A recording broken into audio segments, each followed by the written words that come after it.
नमस्कार दोस्तों, मैं संदीप राव एक बार फिर से स्वामी विवेकानंद कंपटीशन सेंटर झुंझुनू के ऑनलाइन प्लेटफॉर्म पे आपका स्वागत करता हूं, हार्दिक अभिनंदन करता हूं। विवेकानंद कोचिंग में ऑफलाइन एक टेस्ट हुआ था। उस टेस्ट में जो हिस्ट्री व कल्चर के जो क्वेश्चन दिए गए उसकी प्रश्नोत्तरी या उसकी आंसर लेके मैं आपके सामने आया हूं। ऑफलाइन टेस्ट में हिस्ट्री व कला संस्कृति से संबंधित जो क्वेश्चन थे उनके आंसर करवा रहा हूं इस क्लास में। आप इसे प्रश्नोत्तरी समझ लेना, हिस्ट्री व कल्चर की प्रश्नोत्तरी। शुरू करता हूं अपना पहला question. Swami Vivekananda competition centre Jhunjhunu, housing board Jhunjhunu, contact number भाई देख लेना अच्छे से। पहला जो अपना क्वेश्चन है वह है कुचामनी ख्याल के प्रवर्तक कौन माने जाते हैं। कुचामनी ख्याल के प्रवर्तक कौन माने जाते हैं। नंबर एक बात बताऊं पहले आपको मैं, प्रश्नोत्तरी जो होती है वो लाइव ज्यादा अच्छी होती है। एक दो उस प्रश्नोत्तरी ऐसे करवा देते हैं, फिर लाइव कर देंगे बहुत जल्दी। ये एक बार रिकॉर्डेड प्रश्नोत्तरी बता रहा हूं। कुचामनी ख्याल के प्रवर्तक कौन माने जाते हैं। पहला ऑप्शन है लच्छीराम, दूसरा है भानुजी महाराज, तीसरा नानू राम है और चौथा जो ऑप्शन है वो है सोहनलाल। इसका जो राइट आंसर है वो ऑप्शन नंबर ए है। इसका जो राइट आंसर है वो option number A, Lachhiram. Kuchamani ख्याल है, ये नाम से पता है भाई कहां की प्रसिद्ध है, कुचामन नागौर। और कुचामन नागौर की प्रसिद्ध है और लच्छीराम को इसका प्रवर्तक माना जाता है। लेकिन इस कुचामनी ख्याल के वर्तमान में प्रसिद्ध कलाकार कौन है, तो याद रखना उगम राम मेड़ता। क्या नाम है उनका, उगम राम मेड़ता। तो मैंने एक तो कहा लच्छीराम है, ये इस कुचामनी ख्याल के प्रवर्तक हैं। वर्तमान में प्रसिद्ध जो कलाकार हैं वो उगम राम मेड़ता है। एक बात और याद रखना कि कुचामनी ख्याल जो है इसका मंचन खुले मंच पर किया जाता है। खुले मंच पर, सरल भाषा में, खुले मंच पर किया जाता है, सरल भाषा में किया जाता है और लोक गीतों की प्रधानता होती है इसके अंदर। किसकी प्रधानता है, तो लोक गीतों की प्रधानता है। सरल भाषा में खुले मंच पर इसका मंचन किया जाता है। लच्छीराम जी प्रवर्तक हैं और उगम राम मेड़ता जो है वर्तमान में प्रसिद्ध कलाकार हैं इसके कुचामनी ख्याल। इसके अलावा ख्याल लोकनाट्य के कुछ और प्रकार हैं, जैसे कुचामनी ख्याल मैंने बोल दिया। आप इसके अलावा याद रख सकते हो एक नाम शेखावाटी ख्याल। कौन सा ख्याल याद रखोगे, ये शेखावाटी ख्याल है। ये चिड़ावा झुंझुनू की प्रसिद्ध है और नानू राम जी और दुलिया राणा इसके प्रसिद्ध कलाकार हुए हैं। नानू राम जी राणा और दुलिया राणा इसके प्रसिद्ध कलाकार चिड़ावा झुंझुनू की है शेखावाटी ख्याल। सर एक ख्याल जयपुरी ख्याल भी है क्या, बिल्कुल है एक ख्याल जयपुरी ख्याल। सर इसकी भी कोई विशेष बात बताओ, तो विशेष बात इसकी यह है इस जयपुरी ख्याल में महिला कलाकारों की भूमिका महिलाओं के द्वारा ही निभाई जाती है। बहुत अच्छी बात है, महिला कलाकारों की भूमिका महिलाओं के द्वारा ही। कौन सी ख्याल में, जयपुरी ख्याल। इसके अलावा याद रखना इसके एक है कन्हैया ख्याल। अब ये कन्हैया ख्याल है, ये अलवर भरतपुर वाले ब्रज प्रदेश की प्रसिद्ध है। कौन सी, कन्हैया ख्याल। एक ख्याल जो है वो है अली बख्शी ख्याल। अली बख्शी ख्याल, अली बख्शी इसके है और ये जहां की प्रसिद्ध है वो जगह है अलवर। एक ख्याल है हेला ख्याल और ये हेला ख्याल कहां की है, लाल सोट दौसा। तो मैंने बहुत सारे क्वेश्चन बताए इस क्वेश्चन के माध्यम से। मैंने कुचामनी ख्याल के प्रवर्तक कौन माने जाते हैं, मैंने कहा लच्छीराम जी। लच्छीराम जी वर्तमान में इसके प्रसिद्ध कलाकार है उगम राम मेड़ता। इसका खुले मंच पर मंचन किया जाता है, सरल भाषा में लोकगीतों की प्रधानता। इसके अलावा कोई ख्याल याद रखनी हो आपको, शेखावाटी ख्याल याद रखना, नानूजी राणा और दुलिया राणा चिड़ावा। जयपुरी ख्याल की विशेष बात मैंने बताई आपको, महिलाओं की भूमिका महिलाओं के द्वारा। कन्हैया ख्याल है ये मैंने बता दिया, अलवर भरतपुर ब्रज प्रदेश। अली बख्शी ख्याल है, अली बख्शी हैं इसके, मुंडावर कस्बे के थे ये और ये अलवर की प्रसिद्ध है। हेला ख्याल है, हेला शायर है वो इसके प्रवर्तक हैं और लाल सोट दौसा। ये प्रमुख ख्याल हैं, ये मैंने बताई हैं। चलते हैं अपने अगले क्वेश्चन की ओर। अपना जो अगला क्वेश्चन है वो है निम्नलिखित में से प्रख्यात चरी नृत्यांगना कौन है। चरी नृत्यांगना यानी एक नृत्य है और उस नृत्य का नाम है चरी नृत्य। एक नृत्य है और उस नृत्य का नाम क्या है, चरी नृत्य। और मैं आपको बताऊं ये चरी नृत्य राजस्थान में किशनगढ़ अजमेर का प्रसिद्ध है। कहां का प्रसिद्ध है ये? चरी नृत्य किशनगढ़ अजमेर का प्रसिद्ध है। साथ में याद रखोगे कि चरी नृत्य जो है इसमें कांसे की एक चरी होती है, कांसे की एक चरी जिसमें कांकड़े डालकर उनमें आग लगाई जाती है और उससे आग की लपटें निकलती हैं और उसको सिर पर रखकर यह नृत्य किया जाता है। और यह गुर्जर जाति का प्रसिद्ध नृत्य है, गुर्जर जाति का प्रसिद्ध नृत्य। और इसमें 4 ऑप्शन जो दिए हैं, मांगी बाई, फलकू बाई, गुलाबो और तीजन बाई, इसमें से ऑप्शन नंबर बी है वो इसका राइट आंसर है, फलकू बाई। ये गुर्जर जाति की महिलाओं द्वारा किया जाता है, किशनगढ़ अजमेर का प्रसिद्ध है। कांसे की चरी रखी जाती है, कांकड़े डालकर उसमें आग लगाई जाती है, आग की लपटें उससे निकलती रहती है और प्रसिद्ध नृत्यांगना फलकू बाई। इसके अलावा एक नाम याद रखोगे आप, सुनीता रावत का।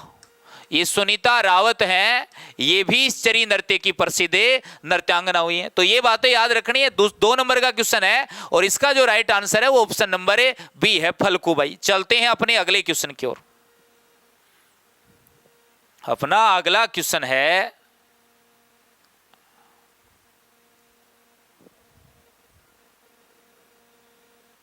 ये देख लो भाई, निम्नलिखित में से कौन सा नाटक भवाई शैली में लिखा गया है? यानी भवाई जो लोकनाट्य है उसकी कुछ लघु नाटिकाएं हैं, भवाई लोकनाट्य है उसकी कुछ लघु नाटिकाएं हैं जो राजस्थान में प्रसिद्ध है। अंजन सुंदरी, मैना सुंदरी, जसमा ओडेन और राजधार। याद रखना इसका जो राइट आंसर है वो है option number C, option number C इसका राइट आंसर है, जिसका नाम है जसमा ओडेन। क्या नाम है भाई? जसमा ओडेन। अगली बार अपन क्या करेंगे, पीपीटी बनवाएंगे ना, तो इस तरफ अपन वो लिख लेंगे ऑप्शन, ताकि मैं खड़ा हूं तो आगे नहीं आऊंगा ना, मेरे को अब इधर खड़ा होना पड़ेगा, तब आपको ऑप्शन दिख रहे हैं। तो ये इसका जो राइट आंसर है कि भवाई जो लोकनाट्य है उसकी लघु नाटिका पूछी इसने एक, वो है जसमा ओडेन। ये याद रख लेना, ऑप्शन नंबर सी। चलते हैं अपने अगले क्वेश्चन की ओर।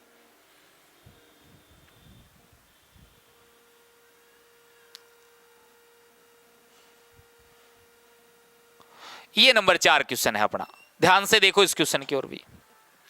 चौथा क्वेश्चन है, मेवाड़ क्षेत्र में प्रसिद्ध गैर लोक नृत्य किस अवसर पर किया जाता है? अवसर पूछा है कि गैर लोक नृत्य है वो कौन से अवसर पर किया जाता है? बच्चे का जन्म होने पर, होली के अवसर पर, विवाह के अवसर पर, मानसून के अवसर पर। इसका जो राइट आंसर है वो पहले बता दूं मैं, ऑप्शन नंबर बी है, होली के अवसर पर। कब किया जाता है ये गैर नृत्य? थोड़ी सी बातें इस गैर नृत्य के बारे में बताऊं आपको। गैर लोक नृत्य ये राजस्थान में मेवाड़, कहां किया जाता है? मेवाड़। मेवाड़ के अलावा बाड़मेर, गैर लोक नृत्य मेवाड़ में और बाड़मेर में। ये भील पुरुषों के द्वारा किया जाता है। तो कौन सी जनजाति द्वारा किया जाता है? भील पुरुषों के द्वारा। ये होली के दूसरे दिन प्रारंभ होकर 15 दिन तक चलता है और इसमें जो हाथ में डंडे रखे जाते हैं उन डंडों को खांडे कहा जाता है। और नृत्य करने वाले जो नृत्यकार हैं उन्हें गेरिया कहा जाता है। नृत्यकार हैं उन्हें गेरिया कहते हैं, डंडे रखते हैं उनको खांडे कहते हैं। होली के दूसरे दिन प्रारंभ होकर 15 दिनों तक किया जाता है। भील पुरुषों के द्वारा किया जाता है, मेवाड़ और बाड़मेर में किया जाता है। इस गैर के कुछ प्रकार हैं, जैसे एक क्वेश्चन आपसे कभी पूछ लिया जाए कि तलवारों की गैर, कौन सी गैर? तो तलवारों की गैर है ये मेनार उदयपुर की प्रसिद्ध है। तलवारों की गैर कहां की प्रसिद्ध है? ये मैनार उदयपुर की प्रसिद्ध है। इसके अलावा आपसे पूछा जाएगा कि आंगी बांगी गैर कहां की प्रसिद्ध है? तो आपसे जब भी पूछा जाए कि आंगी बांगी गैर कहां की प्रसिद्ध, तो आप बताना ये लाखेटा गांव बाड़मेर की प्रसिद्ध है। ये कहां की प्रसिद्ध है? लाखेटा गांव बाड़मेर की। तो इतनी बातें याद रखनी है। मैंने कहा प्रसिद्ध गैर लोक नृत्य किस अवसर पर? इसका right answer option number B है कि ये होली के अवसर पर। उसके बाद याद रखना मेवाड़ बाड़मेर में किया जाता है भीलों के द्वारा। होली के दूसरे दिन शुरू होकर 15 दिनों तक डंडे रखते हैं उनको खांडे। नृत्यकार गैरिया कहलाता है। तलवारों की गैर मैनार की प्रसिद्ध है और आंगी बांगी गैर है ये लाखेटा गांव बाड़मेर की प्रसिद्ध है। इतनी बातें आपको याद रखनी है इसके बारे में। चलते हैं अपने अगले क्वेश्चन की ओर।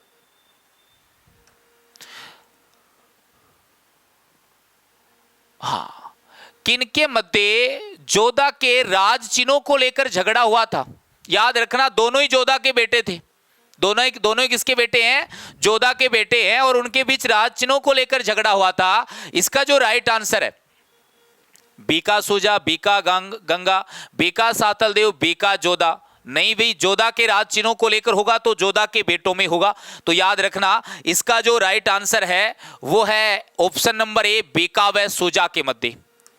क्योंकि जोधपुर शहर बसाया था किसने?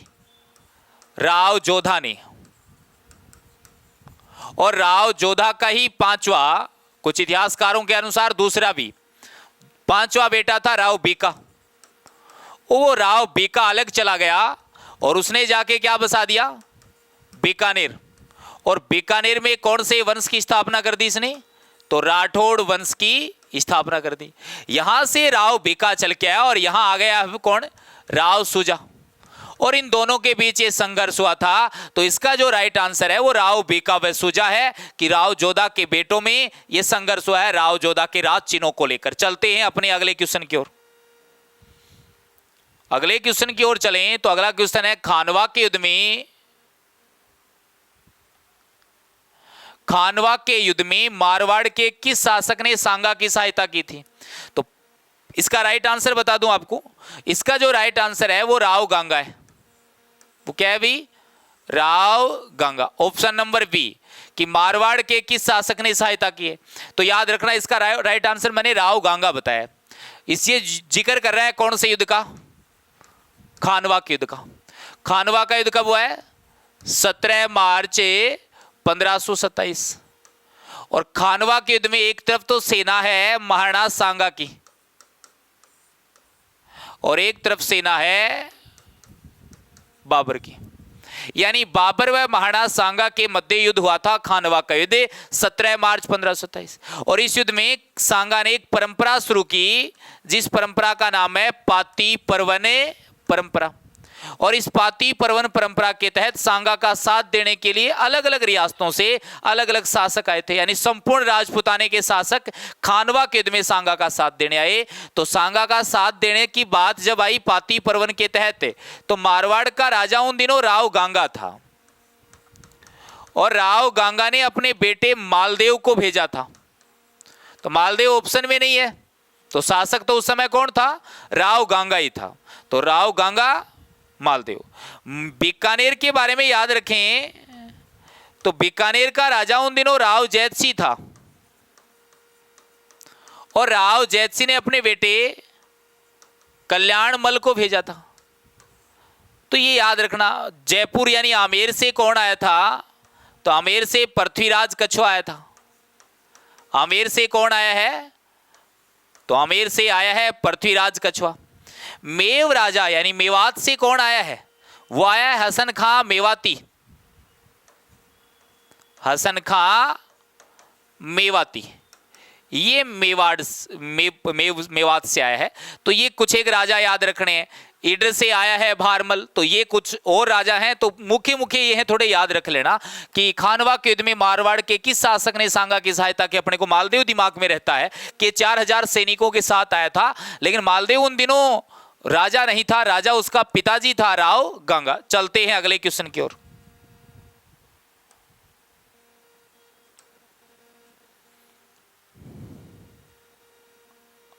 अगला जो क्वेश्चन है कि मालदेव को हिंदुस्तान का हसमत वाला शासक किसने कहा है? 4 ऑप्शन आपके सामने दिए हुए हैं, ध्यान से देख लो इनको। फारसी इतिहासकारों ने, राजस्थानी इतिहासकारों ने, कर्नल टोड ने, या इनमें से कोई नहीं। 4 ऑप्शन है आपके सामने, और इसका जो राइट आंसर है वो है फारसी इतिहासकारों ने इसको हसमत वाला शासक कहा है। फारसी इतिहासकारों ने क्या कहा है? इसको हसमत वाला शासक कहा है। तो फारसी इतिहासकार। इसके अलावा इस मालदेव के बारे में देखें तो इसे 52 युद्धों का विजेता भी कहा जाता है। इसे क्या कहते हैं? 52 युद्धों का विजेता, 58 परगनों का शासक। 52 युद्धों का विजेता, 58 परगनों का शासक, और इसे भारत का महान पुरुषार्थी राजकुमार कहते हैं। इसे भारत का महान पुरुषार्थी राजकुमार कहते हैं। तो भारत का महान पुरुषार्थी राजकुमार, 52 युद्धों का विजेता, 58 परगनों का शासक और हसमत वाला शासक किसको कहा जाता है? मालदेव को। क्वेश्चन ये पूछा था, किसने कहा है? ये तो फारसी इतिहासकारों ने कहा है। चलते हैं अगले क्वेश्चन की ओर।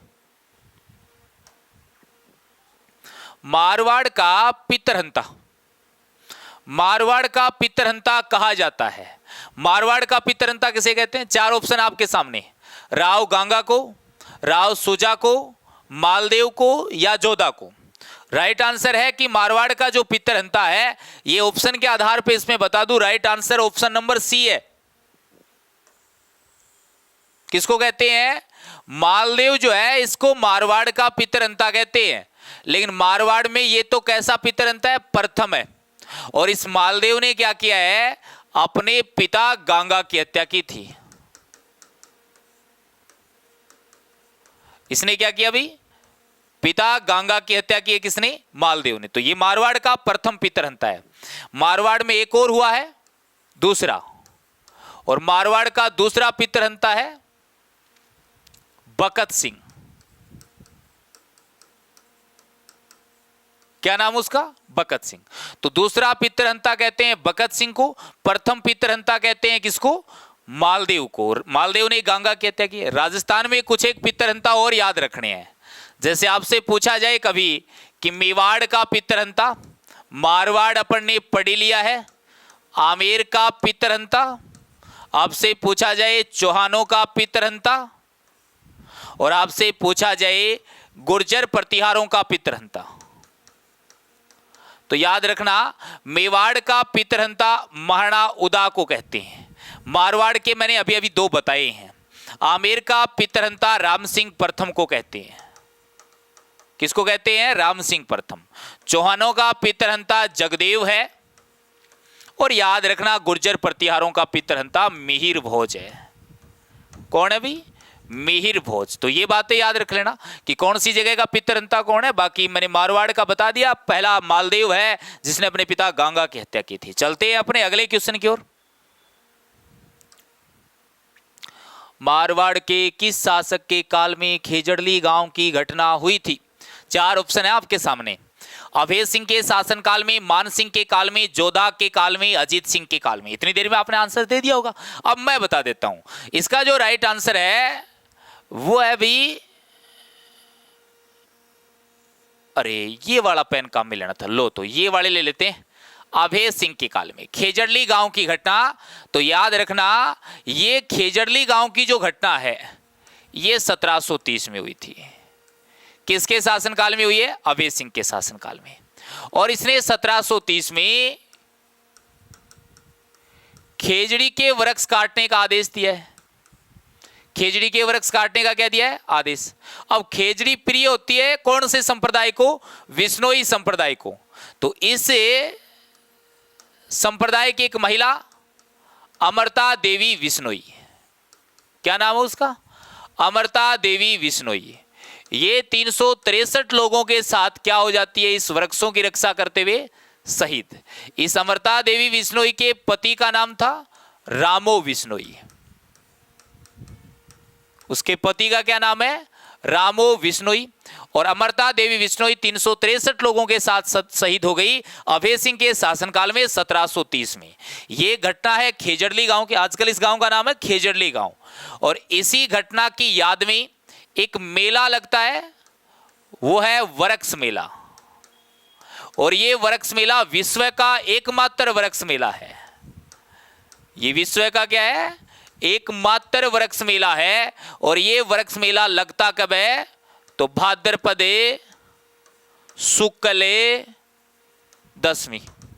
तो भाद्रपद शुक्ल दशमी को विश्व का एकमात्र वृक्ष मेला खेजड़ली गांव जोधपुर में, इसी खेजड़ली गांव की घटना जो अभय सिंह के शासनकाल में 1730 के अंदर अमृता देवी विश्नोई 363 लोगों के साथ शहीद हुई। इसके पति का नाम है रामो विश्नोई। हाल ही की घटना है कि इसी खेजड़ली गांव में अमृता देवी विश्नोई का स्मारक लगाया गया है और इन 363 लोगों की याद में वहां पे पत्थर लगाए गए हैं। याद रखना 1994 के अंदर अमृता देवी पुरस्कार की क्या की गई है? शुरुआत की गई है। और जो पहला पुरस्कार दिया गया वो दिया गया था गंगाराम विश्नोई को। पहला पुरस्कार मिला है किसको? गंगाराम विश्नोई को। और इस पुरस्कार की शुरुआत 1994 में, तो अमृता देवी विश्नोई पुरस्कार 1994 में, पहला गंगाराम विश्नोई। चलते हैं अगली। मैंने ये भी कहा कि विश्नोई है, विश्नोई खेजड़ी के वृक्ष और हिरण से बेहद प्रेम करते हैं। विश्नोई जो है वो खेजड़ी के वृक्ष और हिरण से बेहद प्रेम करते हैं। हिरण वाली बात आपको सलमान खान से याद रही होगी, वहां से याद रख लेना। खेजड़ी वाली बात यहां से याद रख लेना। चलते हैं अगले क्वेश्चन की ओर। अगला क्वेश्चन है, किसके शासनकाल में मेवाड़ से शाहपुरा व प्रतापगढ़ को अलग कर पृथक रियासत की मान्यता प्रदान की गई? चार ऑप्शन आपके सामने है। करण सिंह के काल में, जगत सिंह प्रथम के काल में, जगत सिंह द्वितीय के काल में, या अमर सिंह द्वितीय के काल में। देख लो भाई, चार ऑप्शन है। मैं बताऊं इसका राइट आंसर, देख लो। इसका जो राइट आंसर है वो है जगत सिंह प्रथम। जिन दिनों मेवाड़ का महाराणा जगत सिंह प्रथम था, उन्हीं दिनों मुगल बादशाह था शाहजहां। जगत सिंह प्रथम के शासनकाल की बात है कि शाहजहां ने 1631 के अंदर मेवाड़ से अलग करके शाहपुरा व प्रतापगढ़, यानी इनको अलग किया और अलग राज्य रियासत का क्या दे दिया? दर्जा दे दिया। तो पृथक रियासत का दर्जा दिया गया है शाहपुरा व प्रतापगढ़ को, मेवाड़ से अलग करके। ऐसा शाहजहां ने किया है 1631 के अंदर। और किसके शासनकाल में किया है? तो अपना यही क्वेश्चन पूछा गया था कि किसके शासनकाल में, तो मेवाड़ का महाराणा था उन दिनों जगत सिंह प्रथम। तो जगत सिंह प्रथम के काल में ऐसा हुआ है। देख लेना, ये क्वेश्चन सही है। ठीक है, चलें अगले क्वेश्चन की ओर। पिछोला झील में स्थित जग मंदिर का निर्माण किसने पूर्ण करवाया? जग मंदिर का निर्माण पूछा है। तो ये लो भाई, पिछोला झील। ये कौन सी झील है? पिछोला झील। और पिछोला झील का निर्माण करवाया था पिछू नामक बंजारे ने अपने बैल की याद में। और जिसके शासनकाल में करवाया वो था लाखा। तो लाखा के काल में पिछू नामक बंजारे ने अपनी बैल की याद में एक झील बनवाई, पिछोला झील। दो महल हैं इसके किनारे, एक है जगमंदिर महल और एक है जगनिवास महल। एक है जगमंदिर महल और एक है जगनिवास महल। ये जगमंदिर महल है, इसका निर्माण कार्य करण सिंह ने शुरू करवाया था और इसको पूरा करवाया था जगत सिंह प्रथम ने। और इसका निर्माण करवाया जगत सिंह द्वितीय के द्वारा। जगत सिंह द्वितीय ने जगनिवास महल, जगमंदिर महल करण सिंह ने शुरू करवाया, जगत सिंह प्रथम ने पूरा करवाया। तो इस हिसाब से इसका right answer option number B है, जगत सिंह प्रथम। जगत सिंह प्रथम के द्वारा पिछोला झील के किनारे जगमंदिर के महलों का निर्माण कार्य। अब जगमंदिर के महलों से दो बातें याद रखना।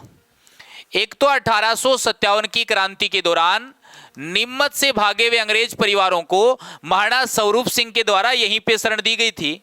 और एक बार खुर्रम शाहजहां ने भी विद्रोह के दौरान यहीं पे शरण ली थी। और बाद में खुर्रम शाहजहां ने ताजमहल बनवाया। तो इसलिए पूछ लिया जाता है कि शाहजहां को ताजमहल बनाने की प्रेरणा कहां से मिली थी? तो बताना कि कहां से मिली भाई? जगमंदिर के महलों से, क्योंकि वो विद्रोह के दौरान यहीं पे रुका था। चलते हैं अगले क्वेश्चन की ओर।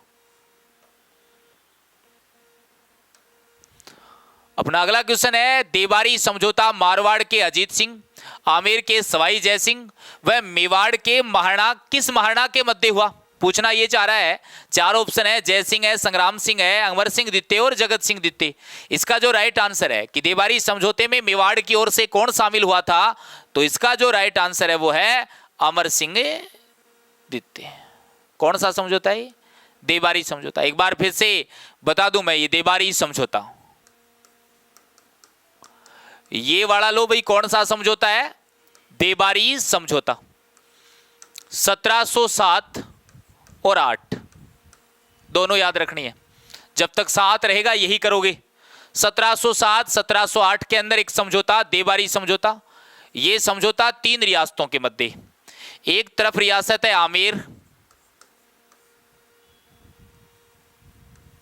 एक तरफ रियासत है मेवाड़ और एक तरफ रियासत है मारवाड़, 3 रियासतों के मध्य आमेर का शासक आपको क्वेश्चन में बता रखा है सवाई जय सिंह। किसके मध्य हुआ है? सवाई जय सिंह। मेवाड़ का बताना आपको, और मेवाड़ का मैंने बता दिया कौन है, अमर सिंह द्वितीय। और मारवाड़ का था भी कौन, अजीत सिंह। तो इस समझौते के तहत क्या हुआ? देवारी समझौता 1707-8, 3 रियासतों के मध्य 3 रियासतों के शासक हैं।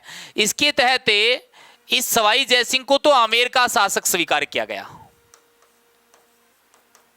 क्योंकि बहादुर शाह ने इसको शासक के पद से हटा दिया था, तो आमेर का शासक स्वीकार किया गया। अजीत सिंह को मारवाड़ का शासक, तो यहां से बात याद रहे कि मारवाड़ का शासक कब स्वीकार किया गया इसको, 1707 के अंदर। तो मारवाड़ का शासक स्वीकार अजीत सिंह को किया गया, आमेर का शासक स्वीकार किया गया सवाई जय सिंह को। अमर सिंह ने कहा मेरा क्या फायदा, तो इसकी बेटी का नाम था चंद्र कुंवरी, चंद्र कुंवरी, और इस चंद्र कुंवरी का विवाह कर दिया गया जय सिंह के साथ। और यह विवाह सशर्त हुआ था, और शर्त यह थी कि चंद्र कुंवरी का इस विवाह से जो बेटा होगा, यानी चंद्र कुंवरी का जो बेटा होगा वही आमेर का क्या बनेगा, अगला शासक। तो आमेर का शासक चंद्र कुंवरी का बेटा ही बनेगा, यह तय हुआ था कौन से समझौते से। और इसी समझौते के कारण आमेर रियासत में एक भयंकर गृह क्लेश हुआ था, क्योंकि सवाई जय सिंह की मृत्यु के बाद इसका बड़ा बेटा ईश्वरी सिंह वो शासक बनना चाहता है, और इस देवारी समझौते के तहत शासक बनना चाहता था माधो सिंह। तो ईश्वरी सिंह और माधो सिंह के अंदर जो उत्तराधिकारी संघर्ष हुआ, उसके लिए किस समझौते को जिम्मेदार माना जाता है, तो देवारी समझौते को। तो याद रखना चंद्र कुंवरी का विवाह, और याद रखना यह समझौता जिस शासक के विरुद्ध हुआ है वो है बहादुर शाह प्रथम। इस बहादुर शाह प्रथम के विरुद्ध हुआ है कौन सा समझौता, देवारी समझौता। इसको स्वीकार किया गया, इसको शासक स्वीकार। अमर सिंह ने अपनी बेटी चंद्र कुंवरी का विवाह सवाई जय सिंह के साथ सशर्त किया कि आमेर का शासक किसी का बेटा बनेगा, और इसका बेटा माधो सिंह, जिसकी वजह से बाद में गृह कलेश हुआ था। ये बातें इस समझौते से याद रख लेना। चलते हैं अगले क्वेश्चन की ओर। हुरडा सम्मेलन की अध्यक्षता की, क्वेश्चन ये पूछा है कि हुरडा सम्मेलन की अध्यक्षता किसने की थी। 4 ऑप्शन दे रखे हैं, जय सिंह, संग्राम सिंह द्वितीय, अमर सिंह द्वितीय और जगत सिंह द्वितीय। तो इसका राइट आंसर बताऊं आपको मैं कि ये अध्यक्षता किसने की है, तो जगत सिंह द्वितीय के द्वारा।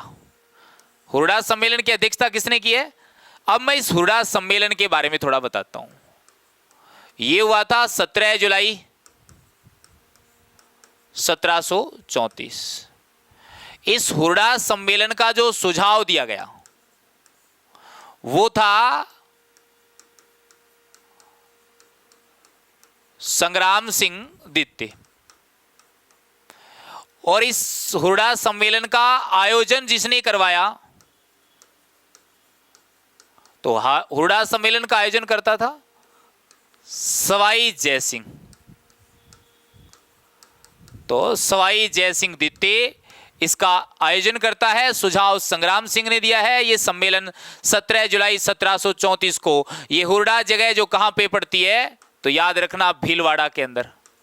तो हुरडा जगह भीलवाड़ा में यहीं पे 17 जुलाई 1734 को है। यह सम्मेलन किनका है, तो याद रखना राजपूतों का सम्मेलन था। ये किनका सम्मेलन है, राजपूतों का सम्मेलन। और याद रखना इस सम्मेलन का उद्देश्य क्या था, राजपूताने को मराठा आक्रमणों से बचाना। तो मराठा आक्रमण से बचने के लिए, या मराठों को राजस्थान से राजपूताने से भगाने के लिए, या मराठों से बचने के लिए राजपूतों का एक सम्मेलन बुलाने का सुझाव दिया गया था संग्राम सिंह। और अब बात है कि इस हुरडा सम्मेलन की अध्यक्षता किसने की, तो याद रखना अध्यक्षता मेवाड़ के महाराणा जगत सिंह द्वितीय ने की। यही आंसर बताया मैंने, जगत सिंह द्वितीय। लेकिन ये अध्यक्षता पहले करनी किसको थी, संग्राम सिंह को। तय ये हुआ था जब योजना बनी हुरडा सम्मेलन की, तो तय हुआ था कि संग्राम सिंह द्वितीय इसकी अध्यक्षता करेगा। लेकिन संग्राम सिंह द्वितीय की डेथ हो गई भाई 1 जनवरी 1734। 1 जनवरी 1734 को इसकी क्या हुई थी, मृत्यु हो गई थी। तो याद रखना सुझाव संग्राम सिंह का था, अध्यक्षता इसी को करनी थी, लेकिन बाद में मृत्यु हुई तो जगत सिंह। रिजल्ट ये रहा कि ये हुरडा सम्मेलन क्या रहा था, असफल रहा। राजपूत सारे एकमत नहीं हो पाए थे। क्या किसका सम्मेलन है, क्यों बुलाए गए, ये सारी बातें, क्योंकि हुरडा मराठा आक्रमणों से परेशान थे। तो सवाई जयसिंह मराठों के विरुद्ध सहायता मांगने गया था संग्राम सिंह से, मराठों के विरुद्ध सहायता मांगने जयसिंह किसके पास गए हैं, संग्राम सिंह। तब संग्राम सिंह ने कहा कि भाई सबको मिलके लड़ना होगा, तो और इस हुरडा सम्मेलन का क्या दे दिया, सुझाव दे दिया। चलते हैं अगले क्वेश्चन की ओर। सर्वप्रथम किसके शासनकाल में मारवाड़ की चित्रकला शैली पर मुगल प्रभाव पड़ा, कि मारवाड़ की जो चित्रकला है उसके ऊपर मुगलों का प्रभाव किसके शासनकाल में देखने को मिला। मालदेव है, उदय सिंह है, गद सिंह है, जसवंत सिंह है। राइट आंसर बता दूं इसका। मुगल प्रभाव जब भी पूछा जाए तो ऐसे देख लेना कौन अधीनता स्वीकार कर रहा है। मुगल प्रभाव देखने को मिला किसके शासनकाल में, तो मोटा राजा। ये उदय सिंह कौन सा है, मोटा राजा उदय सिंह है। और याद रखना ये मुगल अधीनता स्वीकार करने वाला प्रथम है। मुगल अधीनता स्वीकार करने वाला मारवाड़ का क्या है, ये प्रथम शासक है। तो मारवाड़ का प्रथम शासक है जिसने मुगलों की अधीनता स्वीकार की, वो मोटा राजा उदय सिंह। और इसी के शासनकाल में चित्र शैली पर कौन सा प्रभाव देखने को मिलता है, मुगल प्रभाव देखने को मिलता है। चलते हैं अगले क्वेश्चन की ओर। मारवाड़ के शासक सूर सिंह को सवाई राजा की उपाधि किसने दी। अब ये क्वेश्चन उनके लिए एक तमाचा है जो ये मानते हैं कि सवाई तो जयपुर वाले लगाते हैं, अरे ज्यादातर वही लगाते हैं, लेकिन मारवाड़ के शासकों को भी सवाई की उपाधि। और याद रखना इसका जो राइट आंसर है ऑप्शन नंबर ए है, अकबर। यानी ये सवाई की उपाधि किसके द्वारा दी जाती है, सूर सिंह को। तो सूर सिंह को कौन सी उपाधि दी गई, सवाई राजा की उपाधि दी गई। तो मारवाड़ के शासकों भी मिली है भाई कौन सी उपाधि, सवाई राजा की उपाधि। ठीक है, इतने ही क्वेश्चन होंगे, आगे कोई क्वेश्चन है नहीं शायद। 15 क्वेश्चन थे अपन ने इस क्लास में, आज 15 क्वेश्चन की। लाइव तो नहीं कर पाए प्रश्नोत्तरी को, लेकिन मैंने क्वेश्चन और उनके आंसर और उनके आसपास की बातें बताने की कोशिश की है। उम्मीद करता हूं शायद आपको ये प्रश्नोत्तरी अच्छी लगी होगी। ज्यादा से ज्यादा इस प्रश्नोत्तरी को या इस क्लास को शेयर करना, लाइक करना और चैनल के सब्सक्राइब भी बढ़वाना भाई, क्योंकि मैं कहता हूं आपका मोटिवेशन चाहिए हमें धीरे धीरे सहयोग करना, आपसे ऐसी अपेक्षा हमें रहती है। आज के लिए इतना ही। जय हिंद, जय भारत।